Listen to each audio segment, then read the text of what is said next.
kaming sentro. Labas tayo. Maghapon siya hindi lumabas. Wala siyang pasok. Tawag na ito. Ilang days na ng Christmas na. Ayan. Kaya silipin natin kung anong tsura pagka gabi sa sentro. Tara. Tara, samahan nyo kami. Di uso dito yung maraming palamuti Yes. sa mga bahay-bahay. Tapos, yung Christmas tree nila dito, yung fresh talaga, madalas. Bihira lang yata yung ano ng Christmas tree na plastic. Laging fresh. Tapos ano na, maggagawa sila pag malapit na. Yeah. Ilan lang yung mga bahay-bahay na may Christmas light dito. Alas 6 pa lang ng hapon ngayon. Pero yung Tingnan nyo naman, oh. yung itsura niya is ang lalim na ng gabi. Parang alas 10 na, gano'n, na alas 11. Wala ng tao. Basta. Wala nang naglalakad. Dito na kami sa sentro.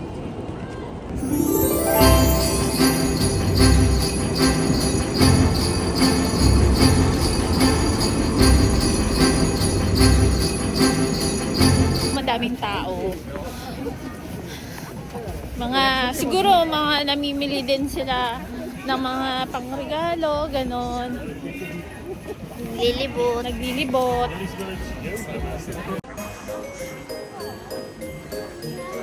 Sarap dito maglakad-lakad.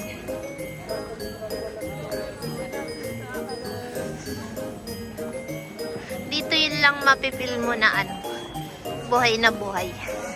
Yes! Nandito kami sa sentro ng Borno. Ito yung Christmas tree nila, oh. Ang ganda, no? Meron pa yan doon malapit sa katedral. Tapos ito sa square nila. Ang ganda, no? Red na red. Ang daming tao.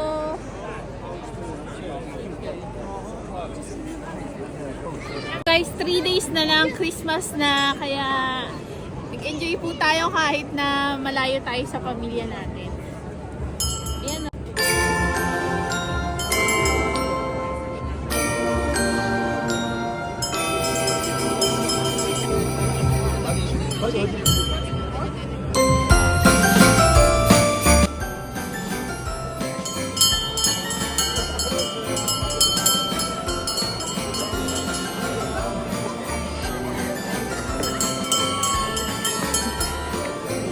Ng feeling. Hindi ko alam. Hindi ko alam kung ano yung ibig.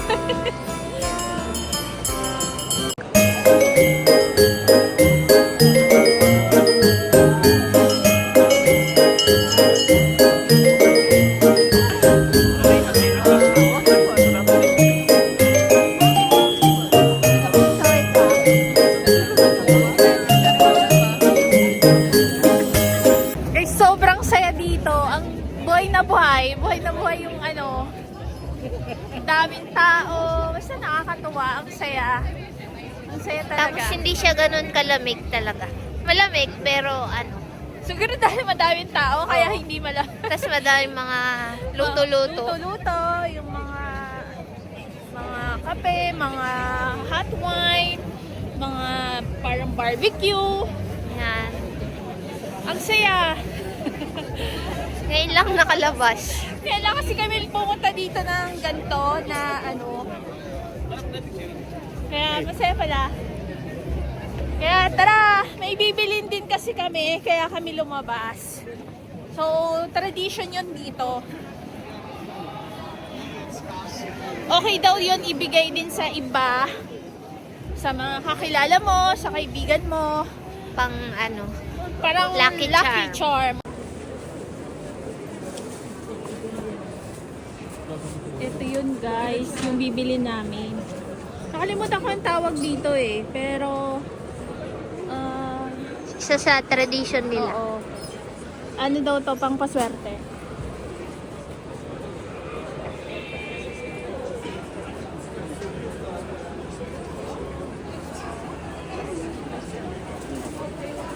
So guys, nakabili na kami nung bibili namin.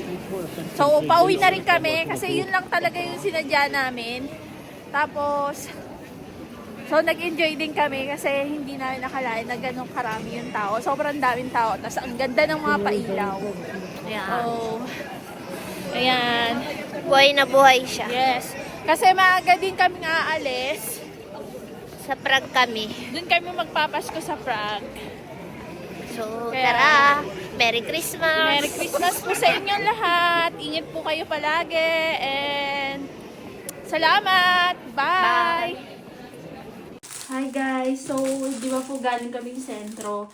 So, pagdating namin, may ganito agad dun sa pinto namin. Tapos, binigyan din kami ng landlord namin neto. Ito daw is Christmas cake dito sa Czech.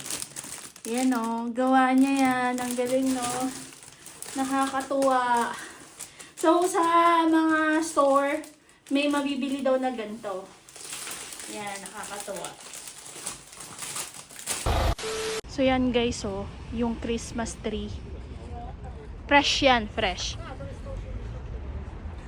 Dami, no? So guys, doon sa bilihan na yon, dito kasi sa Czech, hindi din sila ganun kaaga mag-decorate talaga ng mga Christmas tree. Madalas, mga 5 days or kadalasan nga mga dispiras na ng Pasko eh. Doon na sila mag-aano. As in, pagka malapit na talaga yung Pasko, makikita nyo yung bilihan na yon ng Christmas tree, yung mga fresh.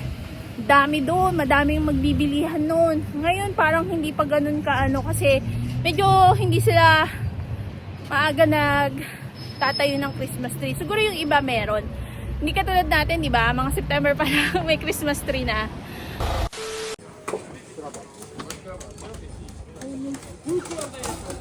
Sila boy pa.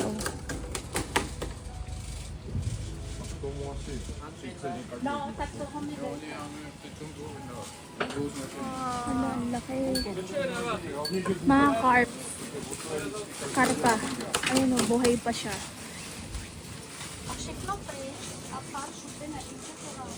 So yan guys, isa din yan sa tradition nila. Alam nyo ba yung scale niya o yung kaliskis yata niya is, sabi, pag tinabi daw yun sa wallet, magiging mayaman ka daw. So, tanong nyo sa Czech na people kung meron silang scale na nakatago, naitabi dun sa wallet nila. Kasi isa din daw yun sa tradition dito. Yan. Kaya, dami nabili.